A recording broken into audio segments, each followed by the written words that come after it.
Story 1. My roommate has been in the shower for more than 4 hours, so I got home at around 11 p.m. Late night at the office turned into an even later night at the bar. About 4 drinks deep at this point, and I'm tired, just about ready to fall asleep as I stumble through the doorway.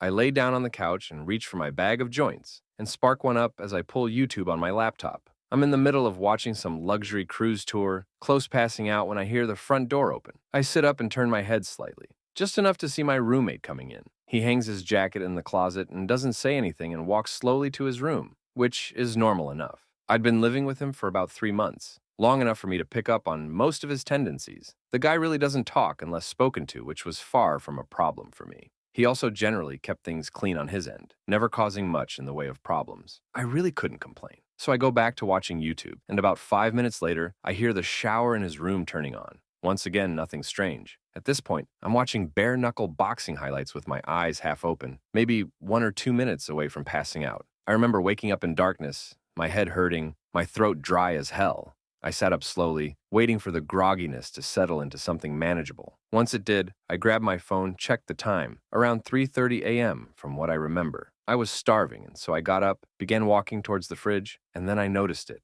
A soft but ever-present noise in the background. It took me a few seconds to really recognize what it was. The shower. Suddenly, the events of last night began replaying in my head. Drinking at the bar, Ubering home, laptop, couch. My roommate is coming home. The shower turned on. I stood there for a while, trying to make sense of it. Maybe he went to bed and forgot to turn it off.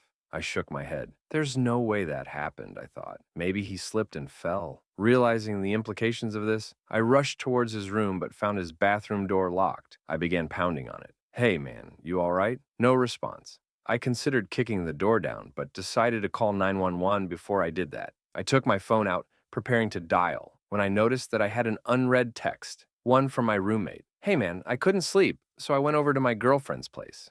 Not sure when I'll be back. Sent 2 hours ago. I look at the bathroom door, then back down at my phone. Everything about this was wrong. First of all, my roommate barely texts me, and certainly never tells me that he's going out. Second of all, I know for a fact that he's single and has been for a while. And third of all, who the fuck was in the shower then? I tried calling him. No answer. Sent him some texts, but no response. I walked over to his desk and saw that his keys and wallet were still beside his laptop. My head's starting to spin at this point, and I get out of there, go back into the living room and turn on the lights. I'm pacing around in a circle, trying to follow the plot, while also trying to ignore the shower, a noise that I never could have imagined being so dreadful in any context. Sometime later, I hear something vibrating on the kitchen counter. I move towards it and see that it's a phone, my roommate's phone. The panic begins setting in, and immediately I grab my keys and run out of the apartment. I make my way down the hall and take the stairs down to the lobby. But even that doesn't seem far enough away, and so I make my way over to the McDonald's across the street. Sat there for a while, considering calling the cops, but for some reason feeling too nervous to do so. But even though there's hardly anybody in there, the place begins to feel suffocating, and I decide to leave, walking back out onto the empty streets. Almost immediately, I get this feeling that I'm being watched, and I feel my gaze drifting up and towards the apartment. Soon, I'm looking at my balcony, and I see somebody standing there. A dark figure stood completely straight, stiff to the point where it nearly resembled a mannequin, but it isn't one. If I look closely, I can see it just slightly swaying. I froze in place, my mind hardly able to understand or accept what it was seeing. It's not my roommate. It's too tall. In fact, it's too tall to be anybody I know, its head nearly scraping the bottom of the balcony above. No matter how hard I tried, I couldn't make out any of its details. The darkness and distance may have been enough to explain that away. But there was something about it that drove me towards a different conclusion. That this thing simply possessed no details that could have been observed. That the only element of its composition was that of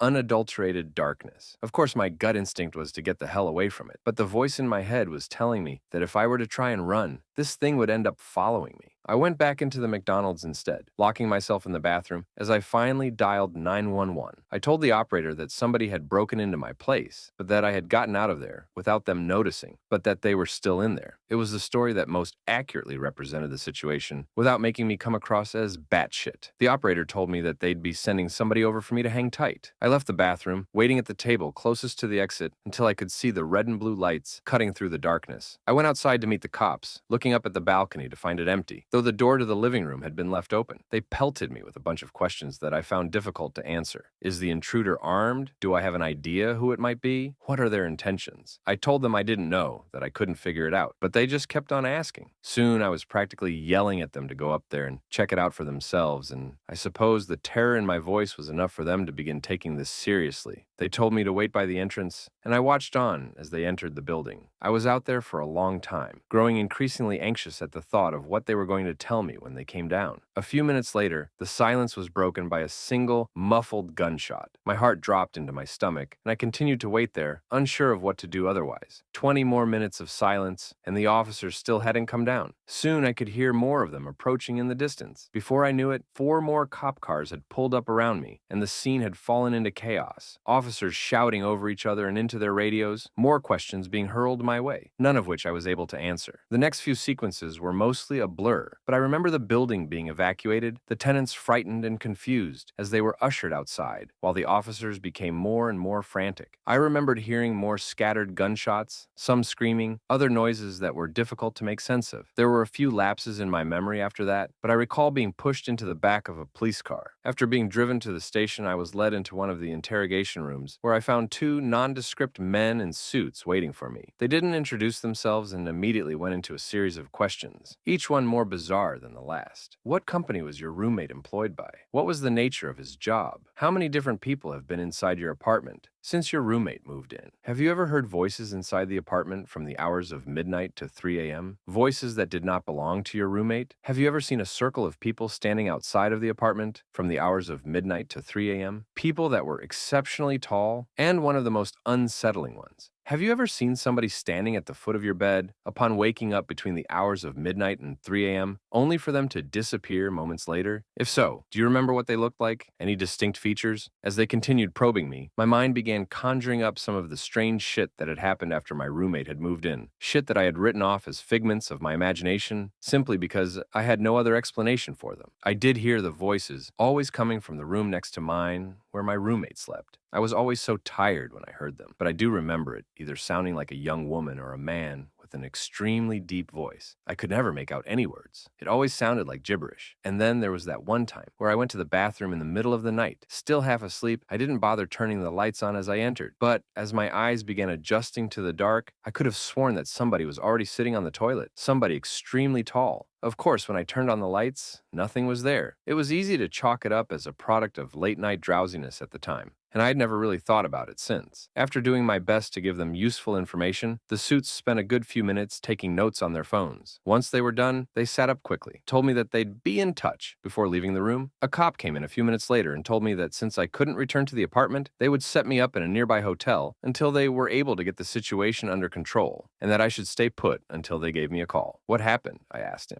What did you guys find up there? He stared at me for a long time, not as if he were deep in thought, but as if he held deep aversion for what he was considering telling me. Eventually, he just shook his head. I don't know, he said. I mean, I really don't know. I nodded, tried to smile, though I'm sure it didn't come across very well. It's the next day now, and I'm in the hotel. Of course, I couldn't sleep, couldn't really eat. The officer hasn't called me yet. When I try searching up information about the evacuation on the internet, all I can find are articles claiming that it was due to a fire. A fucking fire. Update, I fell asleep and I just woke up. It's 1 a.m. now, and I can hear the shower. Story 2. I think my roommate spends too long in the bathroom, or am I overreacting? I've had about 4 different roommates in the past 5 years, and have never had any issues with washroom times since I'm generally pretty quick, 5 to 20 minutes max, and my other roommates have also been quick. However, I just moved in with a new roommate who tends to like to spend long amounts of time in the bathroom, between 30 minutes, 1 hour, and doesn't have a regular schedule, making it hard to plan around. She's told me I can knock on the door at any time, which is nice, but when she's showering, I can't get in. I've walked into our apartment a few times while she's been in the shower and knocked, but I don't think she heard me. And because I don't know how much longer she'll be, another 20 minutes or 40, I've ended up peeing in the sink in our place, since there are also no other toilets around. I also don't feel like the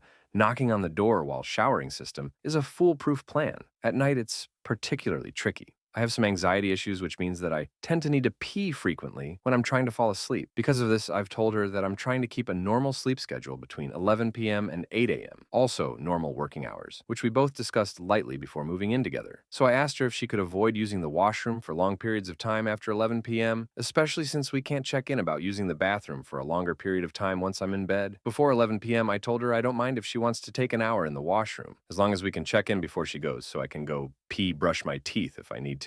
Unfortunately, there's been a couple nights after this discussion where she's still showered for a half hour after 11 p.m. and then gone back into the bathroom for another 30 minutes after already having spent 15 minutes earlier in the evening brushing her teeth and doing other things in the washroom. I'm feeling conflicted because I don't want to expect her to have to change her routine around me and also recognize that part of the issue is my need to frequently urinate at night. However, at the same time, this is just a need that I have, and since there's no other place to go pee, I wonder if it's not unreasonable to tell her that after 11 p.m., I'd prefer that our bathroom times are not more than 10 to 15 minutes max. I'm not sure if I'm out to lunch on this. Does anyone have any suggestions? Story 3. My roommate takes 2 to 3 hour long showers a day. My husband, 24 male, and I, 24 female, bought our first home almost a year ago. We have a 2-month-old baby as well. This is relevant. Before I had my baby, we found out I got 0 paid maternity leave, and I knew I wanted to be home with my baby for at least 3 months. We decided in order for me to be home for a few months, we needed to have a roommate in the spare bedroom to help with the cost of our mortgage. My old friend from high school, 24 female, needed a place to stay, so we had her move in. She used to sleep with at least 3 guys a week. Not judging, I just don't want random people I don't know in my house. She has a boyfriend, and before she moved in, I told her we didn't want anyone staying the night for the protection of our baby, and she agreed. I didn't want random people I didn't know coming in and out of our home. The first week she moved in, she snuck her boyfriend in late at night. I was livid. She must think we're stupid because we have a Ring camera and can see his truck outside our house. I got to know her boyfriend a little more after that and realized he was a nice guy, so I didn't say anything about him not being allowed to stay over. Well, 2 nights a week turned into 7 nights a week. He doesn't pay rent. They shower together in the bathroom 2 to 3 times a day. Each shower is 45 minutes to an hour long, sometimes more. Our water bill skyrocketed,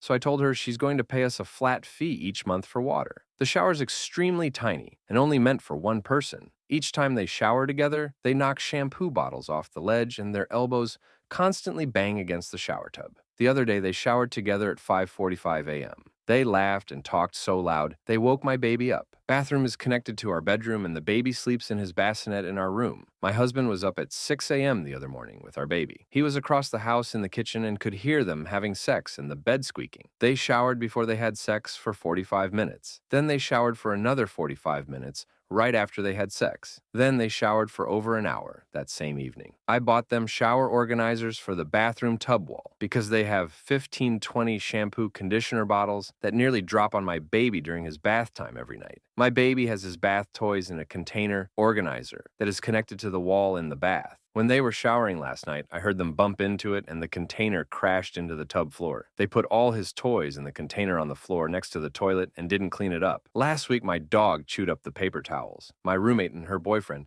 walked into the house and she acknowledged my dog chewing it. I saw on the ring when she walked in that she saw everything. My husband and I got home an hour after they did and she didn't clean the mess up. It's obviously not her job, but to see it and just leave a mess is rude. She also leaves the front door unlocked when we're not home. I've talked to her about this several times and she says she'll do it and then doesn't. I got a job earlier than I wanted just so we can pay our mortgage without relying on a roommate. Time to let her and her boyfriend go. Just not sure what to say to her or how to let her know that she needs to be looking for another place to live. Advice is welcome.